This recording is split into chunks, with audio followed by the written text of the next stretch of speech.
A paz do Senhor Jesus Cristo para todos os ouvintes da palavra do nosso Deus.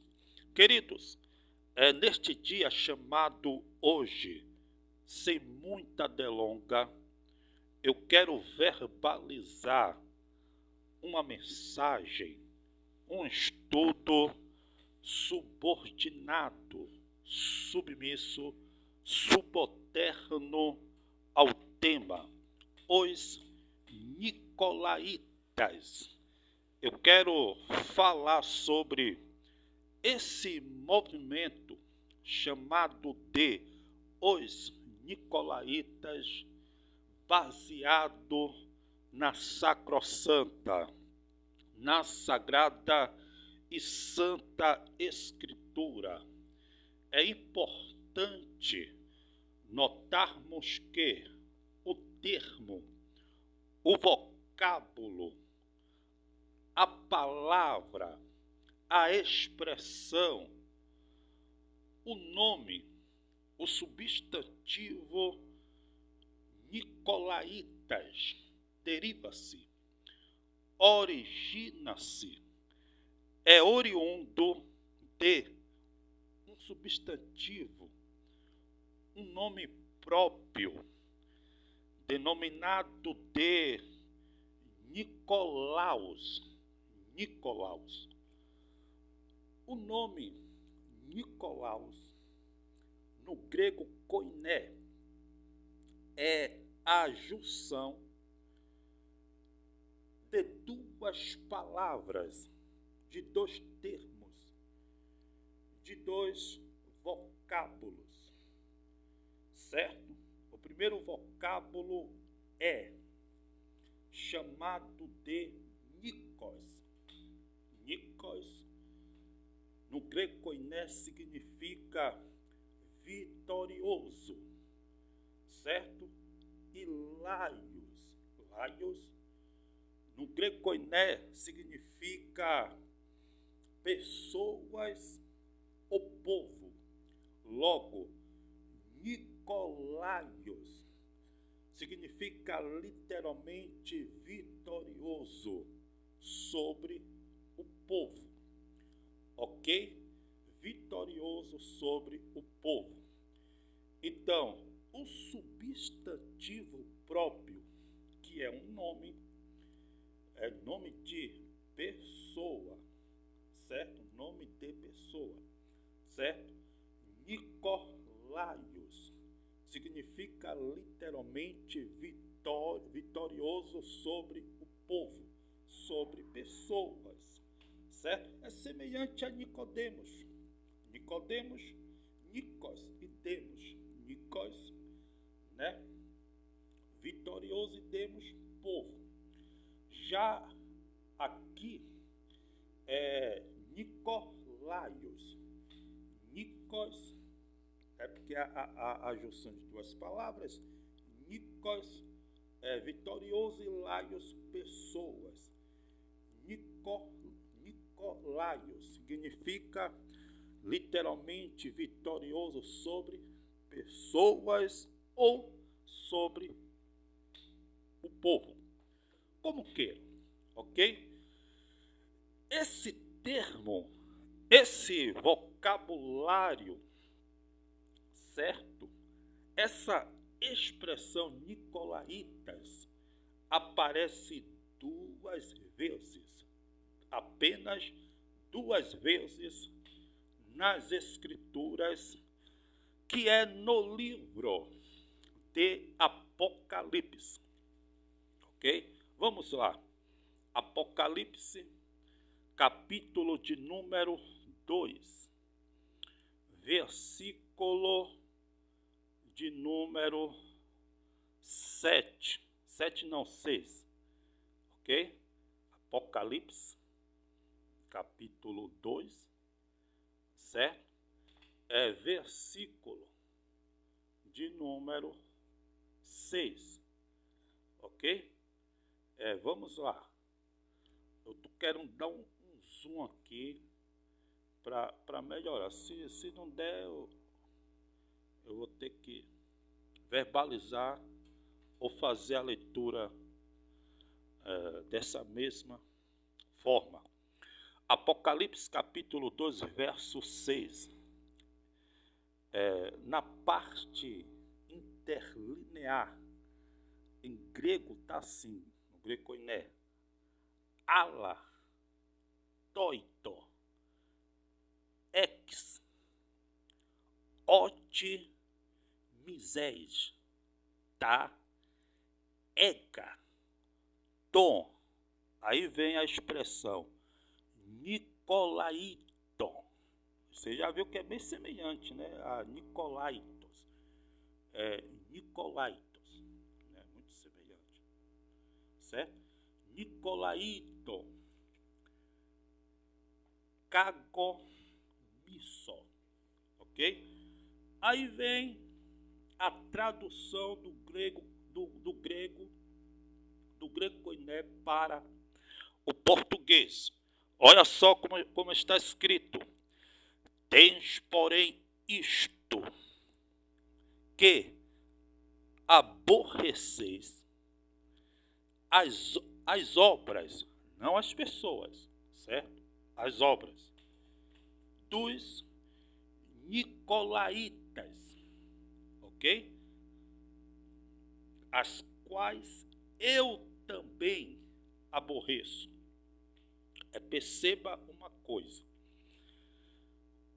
Os cristãos que haviam ou habitavam na cidade de Éfeso ou aos Efésios, na cidade de Éfeso, rejeitavam, certo, as obras dos nicolaítas, ok?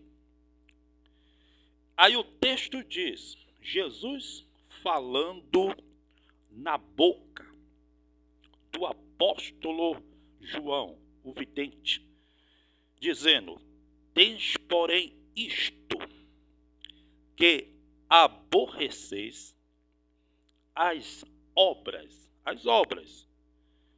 não as pessoas, as obras dos nicolaítas, as quais eu também aborreço, ok? Então você já percebe que os cristãos que estavam na cidade de Éfeso rejeitavam as obras dos nicolaítas, as quais Jesus também aborrecia, ok? Então vamos lá. O outro texto, esse é o primeiro texto que fala dos nicolaítas. Vamos lá, Apocalipse, capítulo de número 2. Esse aqui é muito importante, preste bastante atenção. Capítulo de número 2, versículo de número 14. Preste atenção, por gentileza. Olha só o que diz. Entretanto, algumas coisas, Jesus está usando a boca do vidente apóstolo João, certo? Ok? Nesse caso aqui, é para a igreja de Pérgamo, ou seja, a igreja que estava na cidade de Pérgamo, ok? O texto que nós acabamos de fazer leitura foi Apocalipse capítulo 2, verso 6, que fala sobre os cristãos que estavam na igreja que se localizava na cidade de Éfeso, certo? Só que aqueles cristãos lá que estavam, ou a igreja que estava na cidade de Éfeso, rejeitavam, certo? As obras dos nicolaítas. Já a igreja de Pérgamo, alguns cristãos abraçavam as obras dos nicolaítas. Olha só o que o texto diz, Apocalipse capítulo 2, verso 14. Entretanto, algumas coisas tenho contra ti, a igreja de Pérgamo, a igreja que estava em Pérgamo, na cidade de Pérgamo, porque tens aí os que seguem a doutrina de Balaão, certo? Balaão, o qual ensinava Balaque a lançar tropeços diante dos filhos de Israel. Balaão ensinou Balaque a lançar tropeços diante dos filhos de Israel. Ensinou o quê?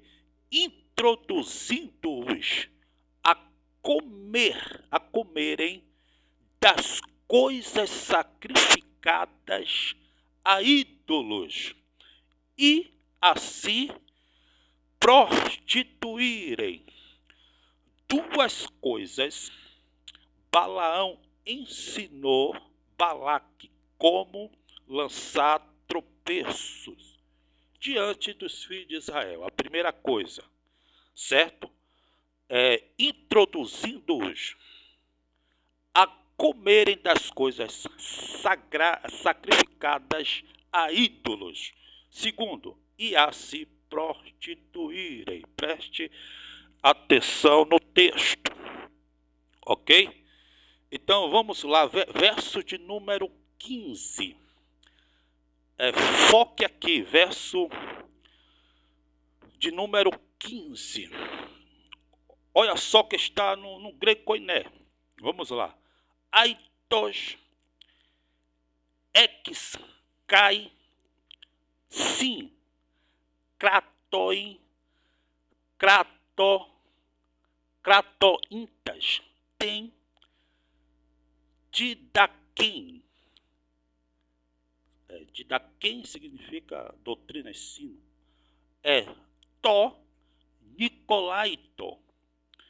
E esse a última palavra, né, no grego ainda é muito forte, que é um advérbio de igualdade, que diz assim, amoios, certo? Amoios. Aí vamos aqui para a tradução. Assim tens também alguns que, de igual modo, esse igual modo aqui é o que está no grego koiné, amoios, que é um advérbio de igualdade, certo? Aí diz assim, eu vou explicar por quê, né? Assim tens também alguns que, de igual modo, seguem a doutrina dos nicolaítas. Ou seja, o escritor aqui está colocando a doutrina, que no grego koiné é chamado de didaquém, certo? Que é doutrina, instrução, dos nicolaítas, de igualdade com a doutrina de Balaão, certo?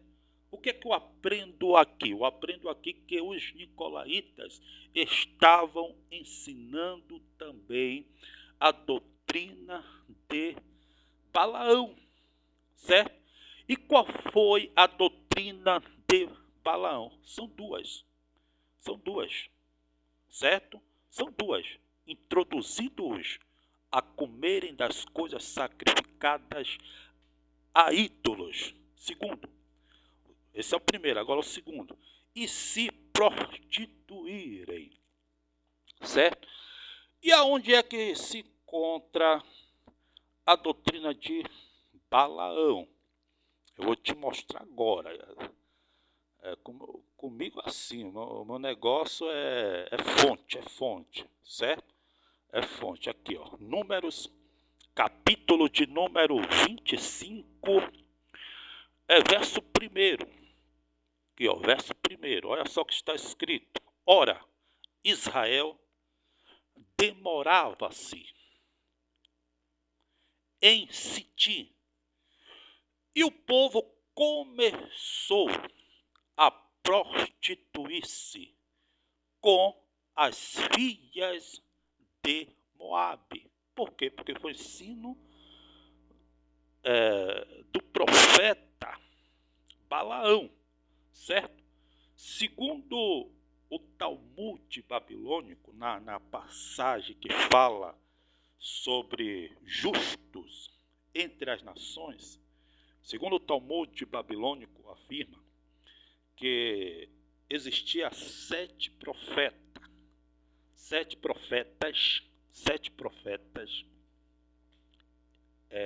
que é chamado de justos entre as nações. O primeiro foi Peor, né? Peor, que era o pai de Balaão. Primeiro Peor, certo? Parece que é Peor. O segundo, se não me falha a memória, parece que é Peor, né? O pai de Balaão. O segundo foi Balaão. O terceiro, Jó, certo? E os 4 amigos de Jó. Segundo o Talmud, esses foram profetas entre as nações, certo? As nações que o judaísmo chamam de gentios, as nações gentílicas, certo? Os 7 profetas, certo? E há quem diga que Balaão era contemporâneo do profeta Moisés. Balaão era profeta. Segundo o Talmud diz que Balaão foi levantado pelo Eterno para ser profeta para a nação gentílica. E Moisés, que no hebraico é chamado de Moshe, certo? E Balaão. Balaão significa, né? No hebraico é Bilã, significa estrangeiro, certo? Destruidor de povo, ok? E tem outros significados, né? Tem outros significados. Deixa eu ver aqui se eu consigo lembrar. Sem povo, ok? Sem povo. Moisés, que é Moshe, significa salvo das águas, tirado das águas.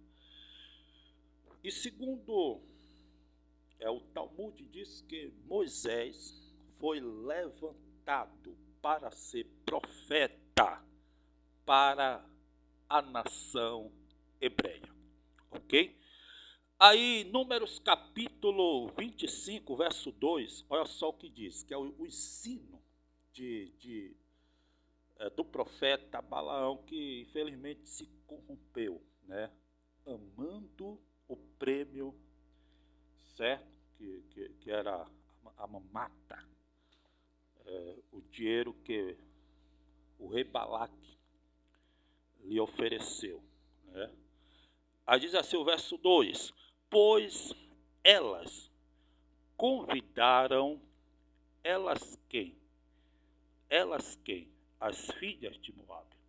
Pois elas convidaram o povo aos sacrifícios dos seus deuses, e o povo começou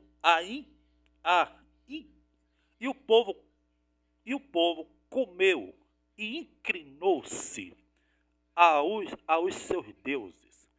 Porquanto Israel se juntou a Baal-peor, a ira do Senhor acendeu-se contra ele, certo?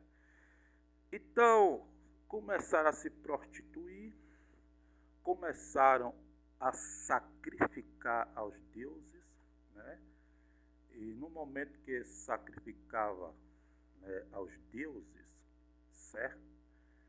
Eles cometiam prostituição, que era nada mais, nada menos do que uma orgia, né? Sexo ao ar livre, entendeu? E o Eterno condena essa maldição, ok? Aí o que aconteceu com Balaão? O que aconteceu? Aí diz aqui, ó, Números capítulo 31, verso de número 7 a verso de número 8. Olha só o que está escrito. E pelejaram contra Midian, como o Senhor ordenara a Moisés, e mataram a todos os homens. Verso de número 8. Com eles mataram também os reis de Midian, a saber, Evim, Requem, Zurru, Reba, 5 reis de Midian, igualmente mataram a espada a Balaão, filho de Beor. Pronto, achei o nome do pai dele, filho de Beor. Falei Peor, não foi? Peor era o nome do deus, Baal Peor, certo? Agora, o nome do pai de Balaão era chamado de Beor, ok? Corrigindo o erro que eu cometi outrora, certo? Aí vamos lá. Esses são os, né, a doutrina de Balaão. Voltamos agora sobre o assunto. Esse assunto é polêmico, né? Há uma discrepância, uma discórdia, uma divergência terrível, né? Concernente aos Nicolaitas, ok? Os Nicolaitas. Vamos lá. Tem um pai da igreja que faz o seu comentário espetacular, fenomenal, sobre os Nicolaitas, certo? Antes de eu adentrar a discórdia, a discrepância, a divergência, vamos ver o que é que esse pai da igreja fala sobre os Nicolaitas, certo? Vamos lá. Quem é o pai da igreja? Vamos lá para patrística, ok? Aqui, ó, patrística, tá vendo aqui? Patrística, ó, pronto, tá aqui, ó, patrística, contra as heresias,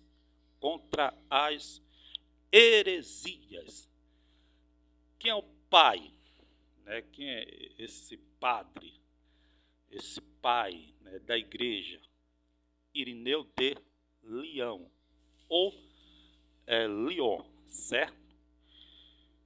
Irineu de Lyon, para quem não conhece, ele é discípulo dos discípulos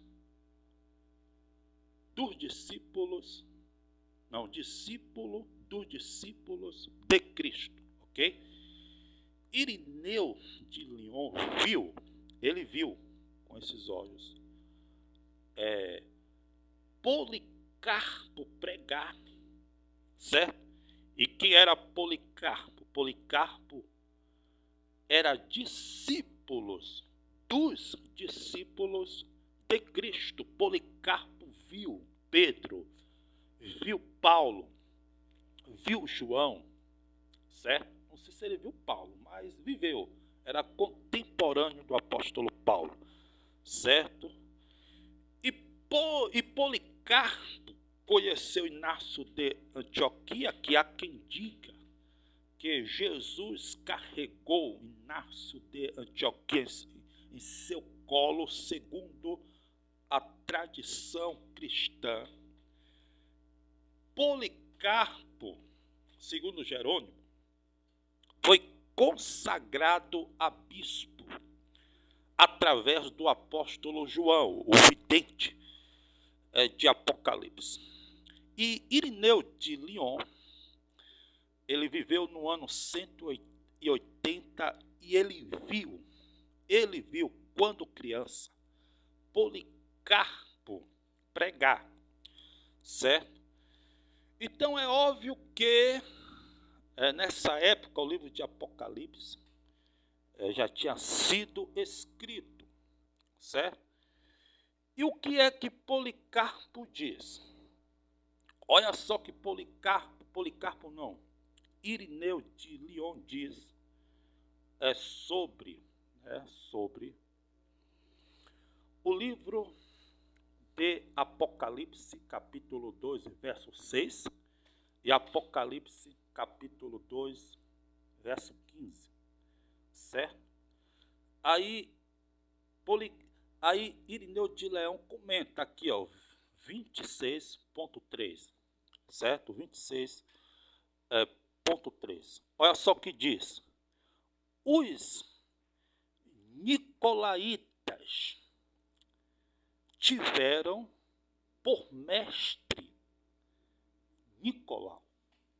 Olha só o que Irineu de Lyon, fazendo seu comentário sobre a origem dos nicolaítas, Irineu de Lyon fala que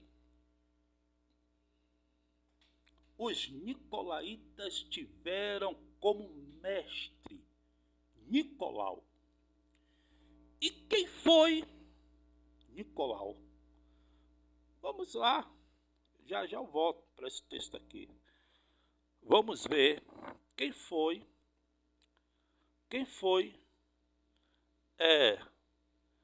Nicolau, certo? Vamos lá, vamos na fonte.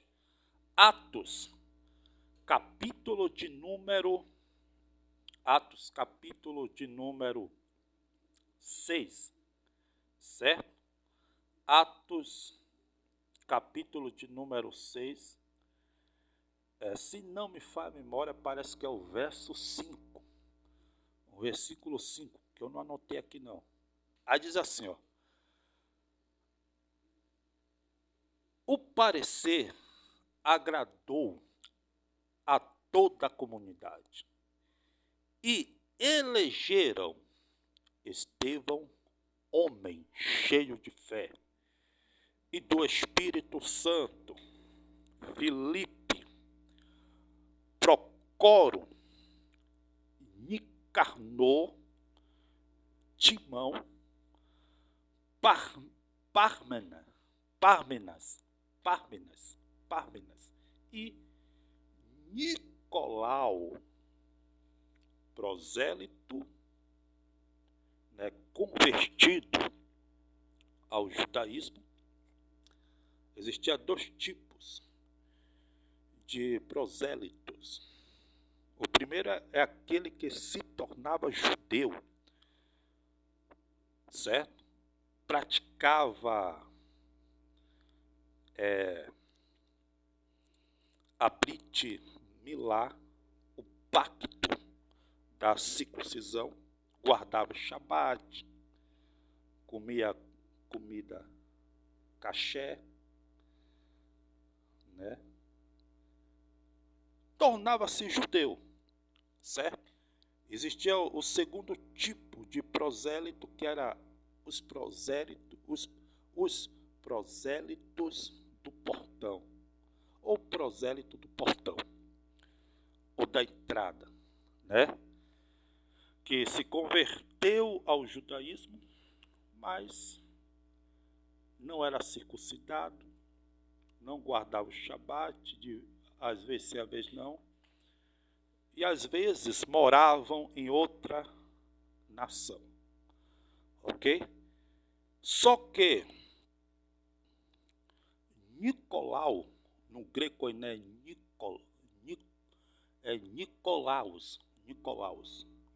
Nicolaus, ok?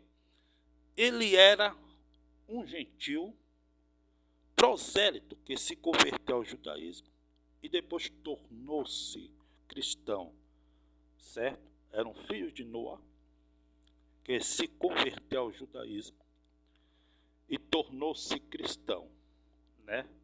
Tornou-se cristão. Não deixou de ser um judeu ou um gentil, um filho de Noé prosélito convertido ao judaísmo, mas passou a crer em Yeshua HaMashiach, em Jesus, o ungido, o Cristo, certo?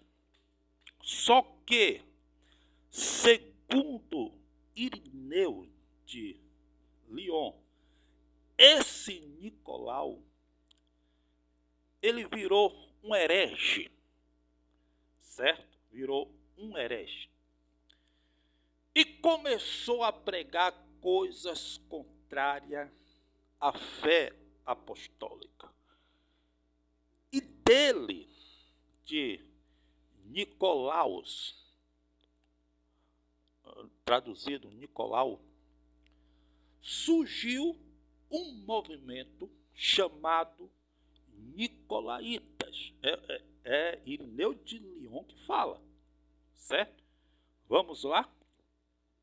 Texto de Irineu de Lyon, ou Leão, como queira. Aqui, ó, ele fala: os nicolaítas tiveram por mestre Nicolau, que era um dos diáconos, certo? Separado, consagrado ao diaconato pelos apóstolos, e que foi um prosélito, certo? Um prosélito, ou seja, ele não era judeu de fato, ele tornou-se, certo? Aí diz assim: os nicolaítas tiveram por mestre Nicolau, um dos 7 primeiros diáconos ordenados pelos apóstolos, certo? Aí diz assim: vivendo desordenadamente, ou seja, dizendo que virou herege. Nicolau virou herege, certo? E dele surgiu essa seita, esse movimento herético que Cristo odiava suas obras, que era rejeitado também essas obras dos nicolaítas pelos cristãos que haviam na cidade de Éfeso e abraçado pelos alguns cristãos que residiam na cidade de Pérgamo. Aí diz assim: são plenamente caracterizados no Apocalipse de João, que foi o texto que nós, a princípio, acabamos de fazer leitura, quando ensinam que a fornicação e o comer carne oferecida aos ídolos são coisas indiferentes. Por isso é que está escrito acerca deles: tens em teu favor que odeias as obras dos nicolaítas, que eu também odeio. Esse é o comentário de Irineu de Lyon. Só que tem um pai da igreja, porque Irineu de Lyon afirma que esse diácono chamado Nicolau, ele se apartou da fé apostólica e começou a ensinar doutrinas de Balaão, oferecer sacrifício a ídolos, certo? E a se prostituírem. E há quem diga que ele pregava também contra o casamento. Ok? E Irineu de Leão diz que desse Nicolau surgiu um movimento, a seita herética chamada Nicolaitas, ok? E que eles, os Nicolaitas, foram, que acerca deles estava escrito no livro, que é acerca deles que estava escrito no livro de Apocalipse. E diz assim: tens em teu favor que odeias as obras dos Nicolaitas, que eu também odeio, ok? Esse é a visão de Irineu de Lyon, que viveu no ano de 180 depois de Cristo, ou da Era Comum, certo? Essa é a visão de Irineu de Lyon. Só que tem um pai da igreja que discorda de Irineu de Lyon, que é Eusébio de Cesareia. Ou seja, Eusébio de Cesareia descreve o pai da igreja que discorda do pensamento de Irineu de Leão. Porque Irineu de Leão afirma que a origem do movimento herético da seita chamada de Nicolaus originou de Nicolau, que era um prosélito convertido ao judaísmo, que passou a crer no Machia, que foi consagrado ao diaconato pelos apóstolos, e tem um pai da igreja, e Irineu de Lyon disse que esse desviou-se e dele surgiu esse movimento herético chamado Nicolaitas, certo? Só que um pai da igreja discorda de Irineu de Lyon. E Eusébio cita Eusébio de Cesareia em seu livro História Eclesiástica da Igreja Primitiva. Ele descreve, né, a divergência, porque tem um pai da igreja, outro pai da igreja que discorda de Irineu de Leão, certo?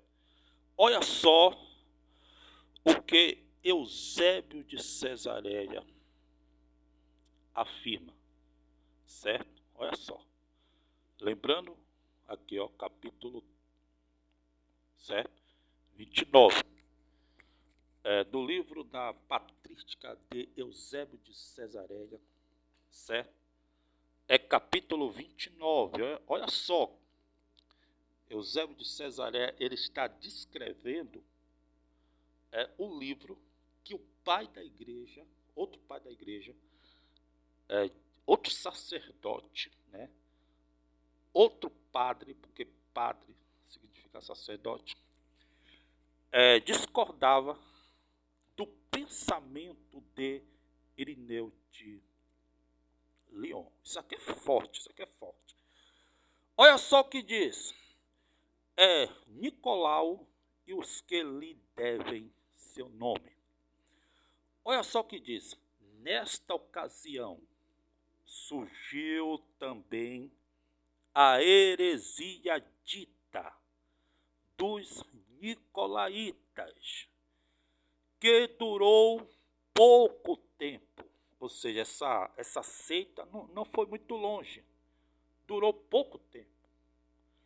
igualmente é mencionado no Apocalipse de João, capítulo 2, verso 6 e no verso 15, certo? Aí tem ponto.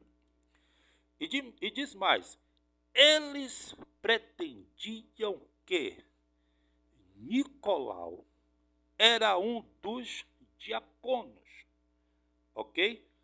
Companheiros de Estevão, escolhidos pelos apóstolos para serviço dos indigentes, ok? Ponto. Aí vem, ora, aí vem um pai, outro pai da igreja, que Eusébio de Cesareia irá citar o livro desse pai da igreja, que discordava de Irineu de Leão. Aí diz assim, ora, Clemente de Alexandria, que é o pai da igreja que discordava do pensamento de Irineu de Lyon concernente à origem da seita herética dos nicolaítas. Aí diz assim, ora, Clemente de Alexandria, no terceiro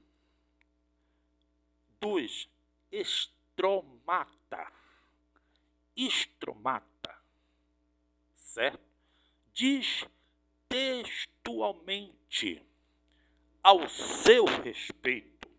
Ao respeito de quem? Ao seu respeito. A respeito de quem? A respeito do diácono, né? Chamado Nicolau. Aí diz assim,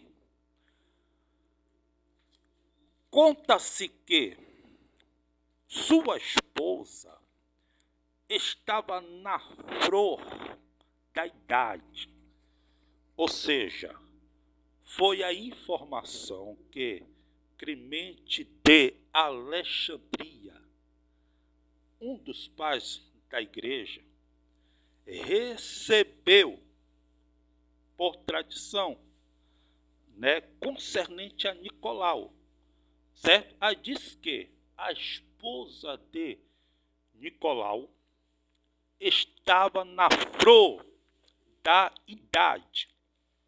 Aí diz assim, após a sessão do Salvador, Jesus é chamado pelos pais da igreja de Salvador. Para eles é um nome sagrado. Assim como Adonai, Hashem, Salvador, também é um nome sagrado, ok? Que se refere a Cristo. Após a sessão do Salvador, os apóstolos censuraram-no de ser ciumento. Ou seja, Clemente de Alexandria está contando que Nicolau tinha uma esposa. E essa esposa estava na flor da idade, era jovem, certo? Só que Nicolau era muito ciumento, tinha ciúme da sua esposa, certo? Era muito ciumento, era ciúme ao extremo, entendeu? Um ciúme descontrolado. Então os apóstolos, os discípulos de Cristo, chamou Nicolau no cantinho, certo? E o repreendeu, dizendo para ele deixar de ser muito ciumento. Entendeu? Aí o que aconteceu? Então ele, Nicolau, levou sua mulher ao meio da assembleia, da eclésia, da reunião dos cristãos, e deixou-a no meio, deixou-a a quem quisesse desposá-la.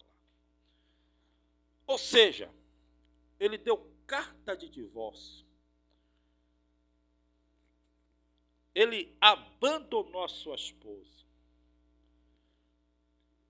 e disse: quem quiser casar com ela, pode casar. Você está entendendo? Pode casar. Ok? Por quê? Porque ele tinha um ciúme ao extremo. E na visão de Clemente de Alexandria, esse ciúme ao extremo impedia de ele se aproximar do Eterno, a ponto de os apóstolos chamarem ele a atenção. Rapaz, você é muito ciumento, rapaz. E seu ciúme está ao extremo. Então ele tomou uma atitude, ele deu carta de divórcio, liberou a esposa, levou até o meio da assembleia, da eclésia, da igreja e disse: quem quiser casar com ela, pode casar. Porque ela está livre para casar com quem ela quiser. Aí diz assim: dizia-se ser uma ação conforme ao dito, deve-se menosprezar a carne. Certo? Ou seja, ele entendeu que esse ciúme ao extremo que ele tinha pela sua esposa era por causa da paixão carnal.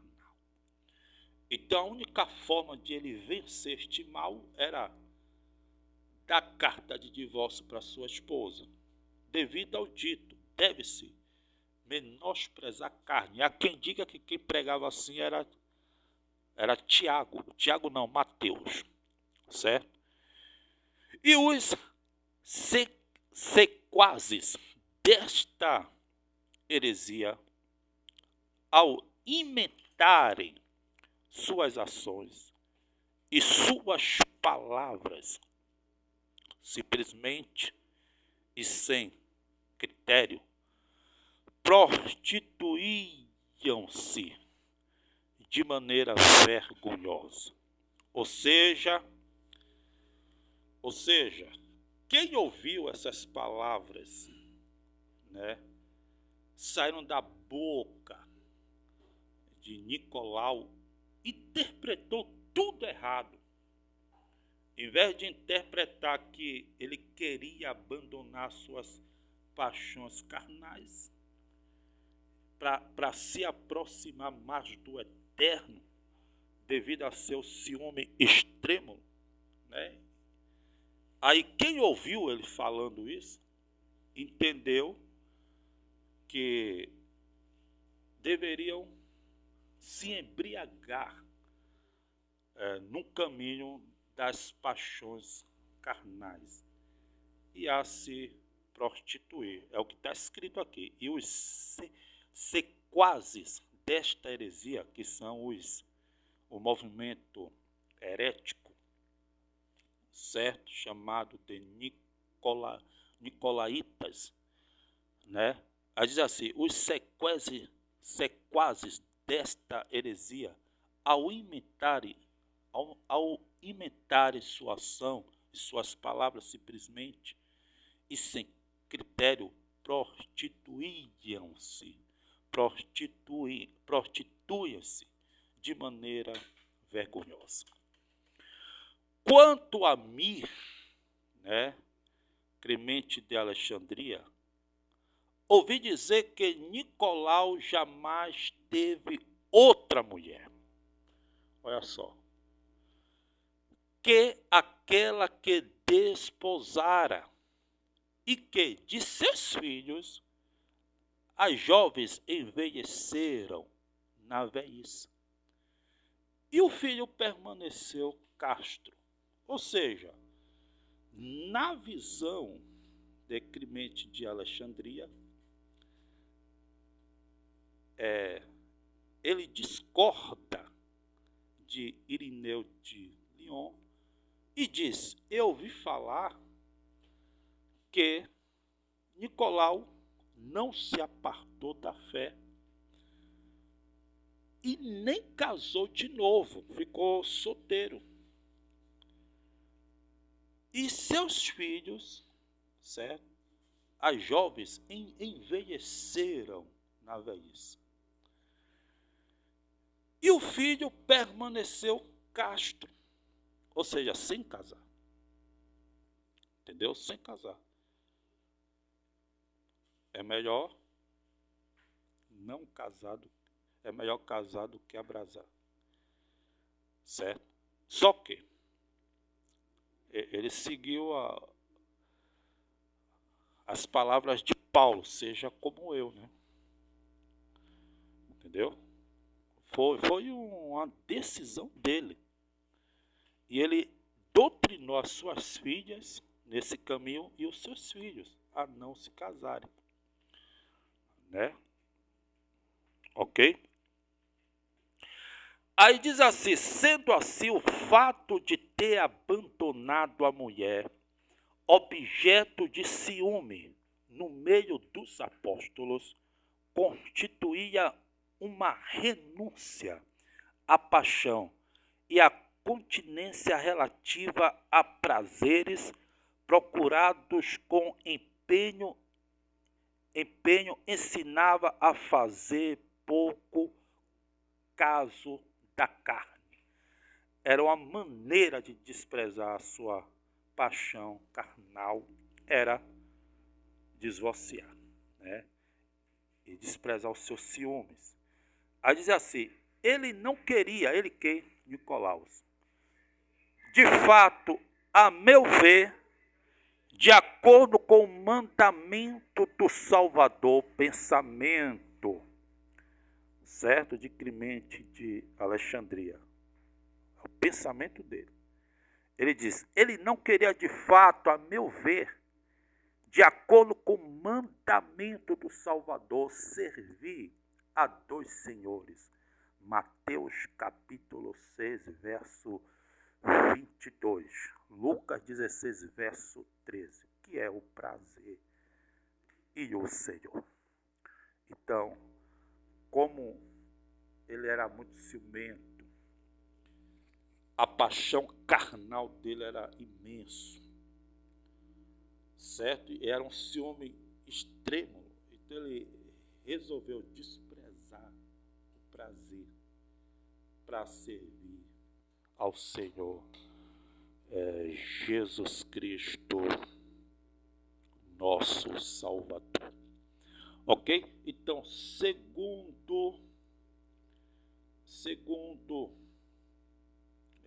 tem mais aqui, né?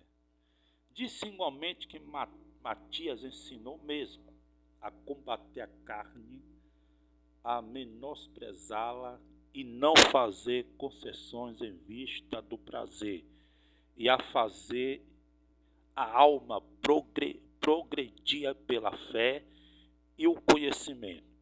Tudo isso seja dito a respeito dos que na época a quem nos referimos tentaram agir contra a verdade e desapareceram completamente, mais depressa do que se pode dizer.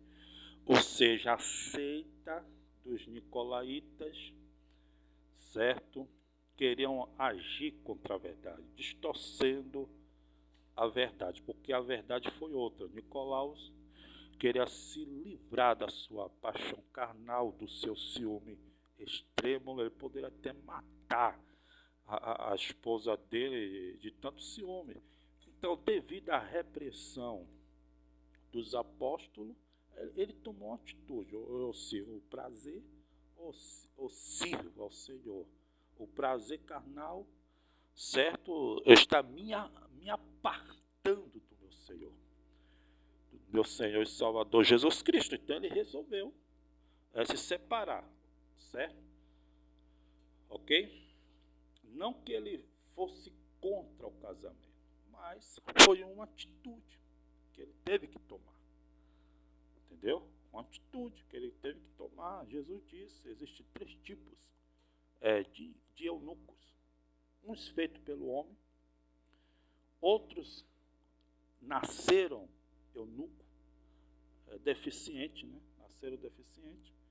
E outros tornaram eunuco pela livre, espontânea vontade.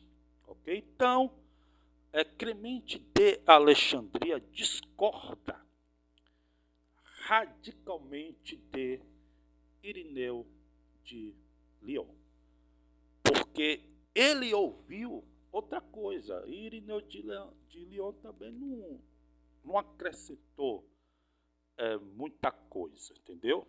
Não acrescentou muita coisa. Também, né, o saudosa memória, David Stein, que morreu há um mês atrás, né, ele deixa o seu comentário. E aqui eu finalizo, né? Está na Bíblia de estudo de David Stein, um comentário Esther, né? David Esther, comentário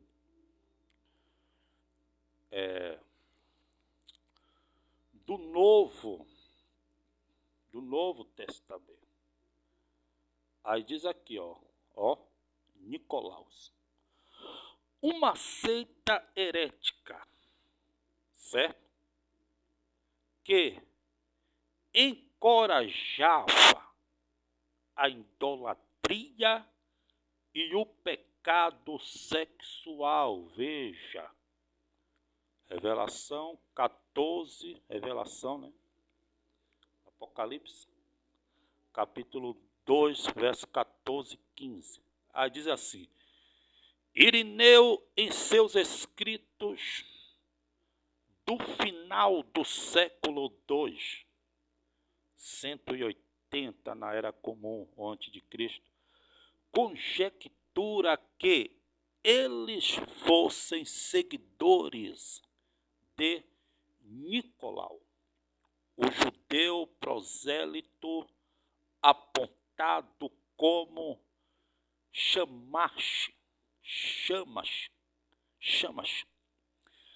né, hebraico, na comunidade, deve ser diácono, né, de Jerusalém, Atos capítulo 6, verso 5, mas que, por dedução, depois se desvia, mas não há evidência para a hipótese formulada por Irineu. Ou seja, segundo o teólogo judeu messiânico David Esther, afirma que Irineu de Lyon ele utilizou uma conjectura, né? Ele usou uma conjectura, ou seja, um pensamento dele. Ele não encontrou uma fonte, né? Uma informação precisa, mas segundo David Esther, afirma que isso é um pensamento dele, uma conjectura, uma suposição de Irineu de Lyon, certo? E diz ainda, que não há evidência para a hipótese formulada por Irineu de Lyon, ok? Que o Eterno abençoe a todos, certo? E não se esqueçam de inscrever-se no meu canal do YouTube, Graça e Conhecimento. Ative o sininho para que vocês venham receber as notificações dos meus próximos vídeos. Não se esqueçam de deixar o seu joinha, certo? Compartilha esta mensagem e deixe o seu comentário, o que é que você acha, o que é que você pensa concernente a essa divergência entre Irineu de Lyon, certo? E o outro pai da igreja,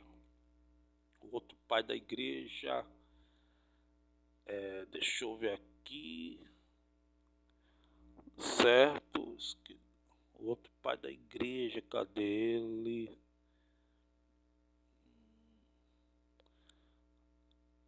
Parece que é Alexandre, não Clemente de Alexandria, porque para não confundir, né? Tem o Clemente, né? Tem vários Clemente, né? Vários Clemente. Então, Clemente de Alexandria, para não confundir, entendeu? Existem vários Clemente, na patrística, vários pais da igreja chamados de Clemente, certo? Então, Clemente de Alexandria. Shalom, shalom, que o Eterno abençoe a todos em nome de Yeshua HaMashiach, em nome de Jesus.